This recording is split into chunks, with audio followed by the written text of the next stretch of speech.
So a rural school district in Michigan is taking health care away from children who need it because they're afraid a mural in it might have LGBTQ colors in it. I wish I were making this up. Let's talk about it in today's video.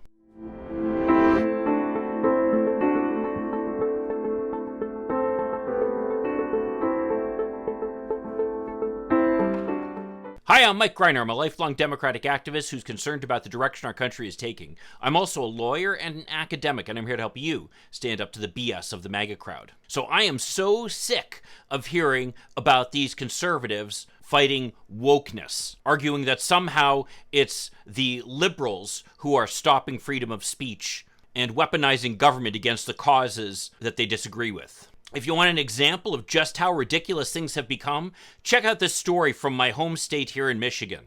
A rural Michigan school district voted to shut down a healthcare center that was used by as many as 700 students in the last year. This is in a rural area where healthcare is at a premium. And many of the students who are served are students who really don't have resources to be able to go elsewhere. To give you an example, here's a map where you can see the relevant school district.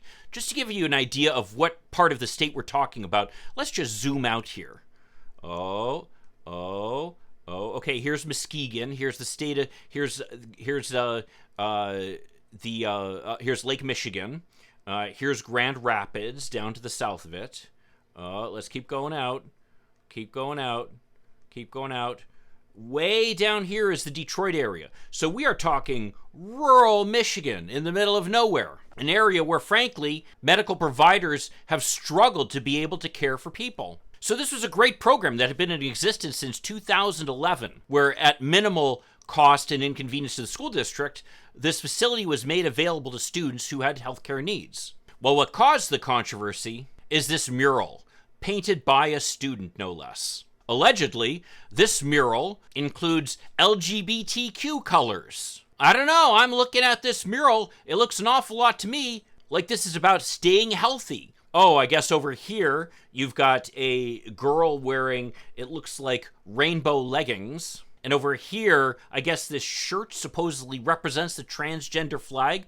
But the main thing that I look at when I see this is I just see a nice mural, somewhat cartoonish, designed by a student in an aim to try to make other students feel comfortable there. I gotta tell you, if you look at this mural and you see LGBTQ communications, that says more about you than it does about the mural. Apparently, this issue first came to the attention of the school board back in October, when a group of angry parents outraged over this LGBTQ propaganda that was painted there, again, by a student, urging that the contract with this healthcare facility be terminated. The cost of the school district, by the way, about $5,000 a year. And again, over 700 students were provided healthcare services over the last year as well.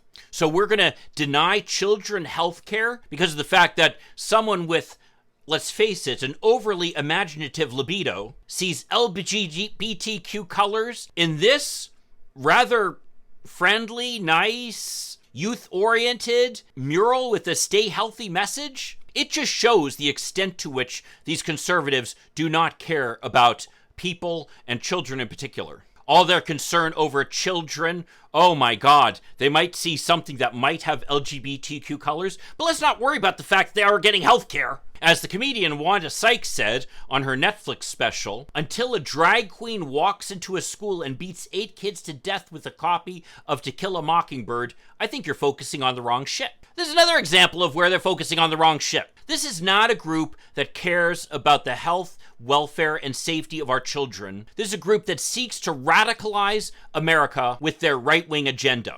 And what's more shocking in some ways is that the vote on the school board in favor of terminating this contract was almost unanimous. Apparently, 4 board members voted to terminate the contract and only 1 voted against. This is just an example of one of 2 potential things. One would be the radicalization of local government, where the MAGA crowd have made a focus of getting involved in local governments, particularly school committees, organizations that tend to be elected in usually lightly attended elections, and where these school board members are able to pursue their radical agenda to try to essentially ban books and control the thoughts of children. And they accuse us of doing that. The other alternative could be that you have a school board that frankly is afraid to stand up to these radical parents and say, we need to do what's in the best interests of most children in the school district rather than kowtowing to a bunch of noisy radicals.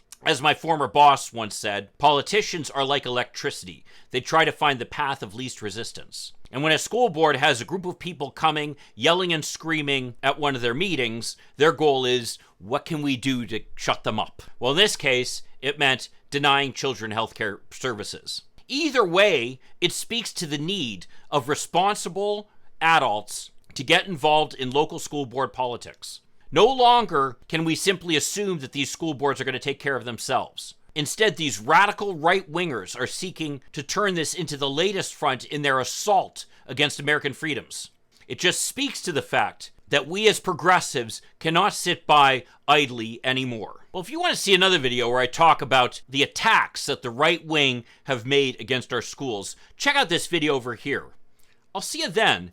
In the meantime, let's hope for continued progress. Thank you.